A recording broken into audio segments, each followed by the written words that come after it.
Hello friends, कैसे हैं? आशा करती हूँ अच्छे ही होंगे। भगवान भोले बाबा की कृपा आप पर बनी रहे। चलो फ्रेंड्स, कथा को आगे की ओर ले चलते हैं। शौनक जी बोले, हे महाभाग सूत जी, आप सर्वज्ञ हैं। हे महामते, आपके कृपा प्रसाद से मैं बारंबार कृतार्थ हुआ। इस इतिहास को सुनकर मेरा मन अत्यंत आनंदित हो गया। अमृत पीने वालों को लोक में कहीं मुक्ति प्राप्त नहीं होती, किंतु भगवान शंकर के कथा अमृत का पान तो प्रत्यक्ष ही मुक्ति देने वाला है। सदाशिव की जिस कथा के सुनने मात्र से मनुष्य शिवलोक प्राप्त कर लेता है, वह कथा धन्य है। धन्य है और कथा का वह श्रवण कराने वाले आप भी धन्य हैं। सूत जी बोले, हे शौनक, सुनिए, मैं आपके सामने गोपनीय कथा वस्तु का भी वर्णन करूंगा, क्योंकि आप शिव भक्तों में अग्रगण्य तथा वेद वक्ताओं में सर्वश्रेष्ठ हैं। समुद्र के निकटवर्ती प्रदेश में एक बाष्कल नामक गांव है, जहां वैदिक धर्म से विमुख महापापी द्विज निवास करते हैं। वे सब के सब बड़े दुष्ट हैं। उनका मन दूषित विषय भोगों में ही लगा रहता है। वे ना तो देवताओं पर विश्वास करते, ना ही भाग्य पर। वे सभी कुटिल वृत्ति वाले हैं, किसानी करते हैं और भांति भांति ये घातक अस्त्र शस्त्र रखते हैं। वे पर स्त्रीगमन करने वाले और खल हैं। ज्ञान वैराग्य धर्म को वो बिल्कुल नहीं जानते। वे सभी पशु बुद्धि वाले हैं और सदा दूषित बातों को सुनने में संलग्न रहते हैं। वहाँ की सब स्त्रियाँ भी कुटिल स्वभाव की, स्वेच्छाचारिणी, पाप सख्त, कुत्सित विचार वाली और व्यभिचारिणी हैं। वे सद्व्यवहार था सदाचार से सर्वथा शून्य हैं। पूजनों के निवास स्थान उस बाष्कल नाम गांव में किसी समय एक बिंदुक नामधारी ब्राह्मण रहता था। वह बड़ा अधम था। वह दुरा आत्मा और महापापी था। यद्यपि उसकी स्त्री बहुत सुंदर थी, तो भी वह कुमार्ग पर ही चलता था। काम वासना से कलुषित चित्त वह वैश्यागामी था। उसकी पत्नी का नाम चंचुला था। वह सदा उत्तम धर्म के पालन में लगी रहती थी, तो भी उसे छोड़कर वह दुष्ट ब्राह्मण कामाक्षत होकर वैश्यागामी हो गया। इस तरह कुकर्म में लगे हुए उस बिंदु के बहुत वर्ष व्यतीत हो गए।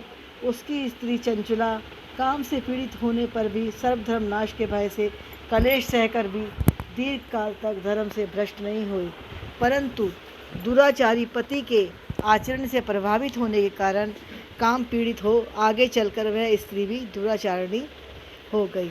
भ्रष्ट चरित्र वाली वह कुमार गामनी अपने पति की दृष्टि बचाकर रात्रि में चोरी छिपे अन्य पापी पुरुष के साथ रमण करने लगी। हे मुने, एक बार उस ब्राह्मण ने अपने उस दुष्चारिणी पत्नी चंचुला को कामाक्षत होकर पर पुरुष के साथ रात्रि में देख लिया। उस दुष्ट तथा दुराचार में आसक्त मन वाली पत्नी को रात में पर पुरुष के साथ वह भी चाररत देखकर वह क्रोधपूर्वक वेग से दौड़ा। उस दुष्ट बिंदु को घर में आया जानकर वह कपटी तेजी से भाग गया। तब वह दुष्ट आत्मा बिंदु अपनी पत्नी को पकड़कर उसे डांटता हुआ मुक्कों से बार बार पीटने लगा।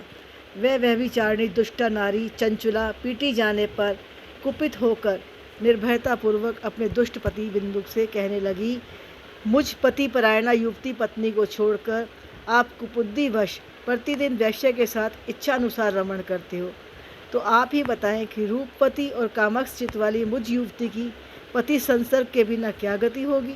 मैं भी तो बहुत सुंदर हूँ और नव यौवन से उन्मुख हूँ। आपके संसर्ग के बिना व्यथित चित्त वाली मैं कामजन्य दुख को कैसे सह सकती हूँ। सूत जी बोले, उस स्त्री के इस प्रकार कहने पर वह मूढ़ बुद्धि मूर्ख ब्राह्मण सब धर्म विमुख दुष्ट पापी बिंदु कहने लगा, काम से व्याकुल चित होकर तुमने यह सत्य कहा है।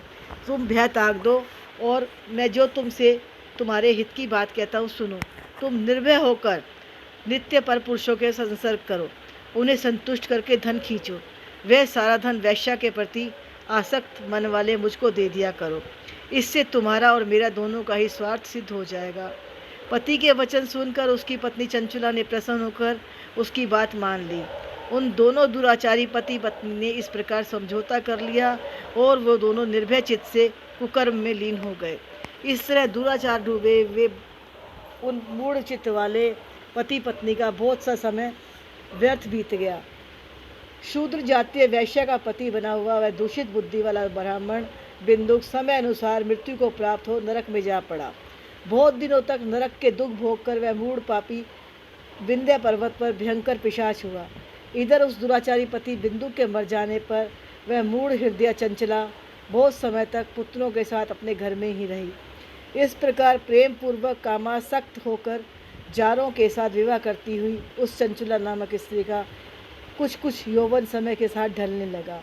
एक दिन देवयोग से किसी पुण्य पर्व के आने पर वह स्त्री भाई बंधुओं के साथ गोकर्ण क्षेत्र में गई।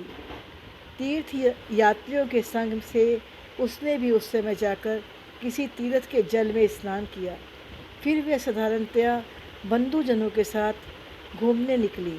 किसी देव मंदिर में उसने एक देवज्ञ ब्राह्मण के मुख से भगवान शंकर की परम पवित्र मंगलकारिणी उत्तम पौराणिक कथा सुनी।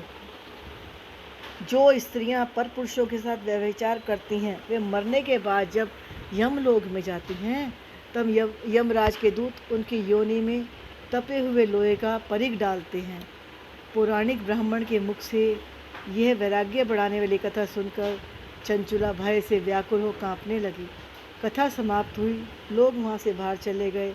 वह भयभीत नारी एकांत में शिव पुराण की कथा बाँचने वाले उस ब्राह्मण से कहने लगी, हे ब्राह्मण, मैं अपने धर्म को नहीं जानती, इसलिए मेरे द्वारा बड़ा दुराचार हुआ है। स्वामिन, इसे सुन के मेरे ऊपर अनुपम कृपा करके आप मेरा उद्धार कीजिए। प्रभु, मैंने मूढ़ बुद्धि के कारण घोर पाप किया है। मैंने कामांध होकर अपनी संपूर्ण युवावस्था व्यभिचार में बिताई। आज वैराग्य रस से ओतप्रोत आपके इस प्रवचन को सुन के मुझे बहुत डर लग रहा है। मैं कांप उठी हूँ और मुझे इस संसार से वैराग्य हो गया। मुझ मूढ़ चित्त वाली पापनी को धिक्कार है। मैं कुतिस्य विषयों में फंसी हुई थी और अपने धर्म से विमुख हो गई थी। थोड़े से सुख के लिए अपने हित का नाश करने वाले, भयंकर कष्ट देने वाले घोर पाप मैंने अनजाने में कर डाले।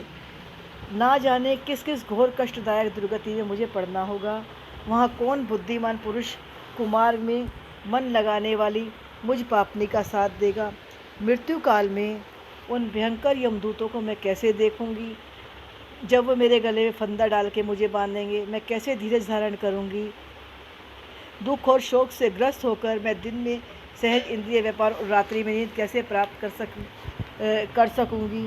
मैं मारी गई, मैं जल गई, मेरा हृदय विदीर्ण हो गया और मैं सब प्रकार से नष्ट हो गई, क्योंकि मैं हर तरह से पापों में ही डूबी रही। हाय विधाता, मुझ पापनी को अपने हठात दुर्बुद्धि क्यों दे दी, जो सभी प्रकार का सुख देने वाले सब धर्म से दूर कर देती है। हे द्विज, शूल से बिना हुआ व्यक्ति ऊंचे पर्वत शिखर से गिरने पर जैसे घोर कष्ट पाता है, उससे भी करोड़ गुना कष्ट मुझे है।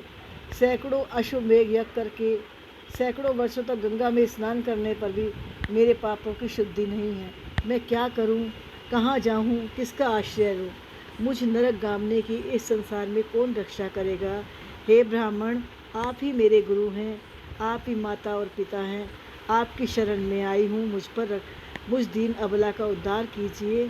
सूत जी बोले, हे शौनक, इस प्रकार खेद और वैराग्य से हुई चंचला उस ब्राह्मण के चरणों में गिर गई। तब उस बुद्धिमान ब्राह्मण ने कृपा करके उसे उठाकर इस प्रकार कहा कि भगवान शंकर की कृपा से शिव पुराण की इस वैराग्य युक्त तथा श्रेष्ठ कथा को सुनकर तुम्हें समय पर चेत हो गया। हे ब्राह्मण पत्नी, तुम डरो मत, भगवान शिव की शरण में जाओ। शिव की कृपा से सारा पाप तत्काल नष्ट हो जाता है। मैं तुमसे भगवान शिव की कार्तिक कथा से युक्त उस परम वस्तु का वर्णन करूंगा, जिससे तुम्हें सदा सुख देने वाली उत्तम गति की प्राप्ति हो। हेलो फ्रेंड्स, अगर आपको ये शिव पुराण की कथा मेरे द्वारा सुनाई गई अच्छी लगी है तो मेरे चैनल को अधिक से अधिक मात्रा में शेयर करें, सब्सक्राइब करें, अच्छे व्यूज़ दें। हर हर शंभू। ओम नमः शिवाय।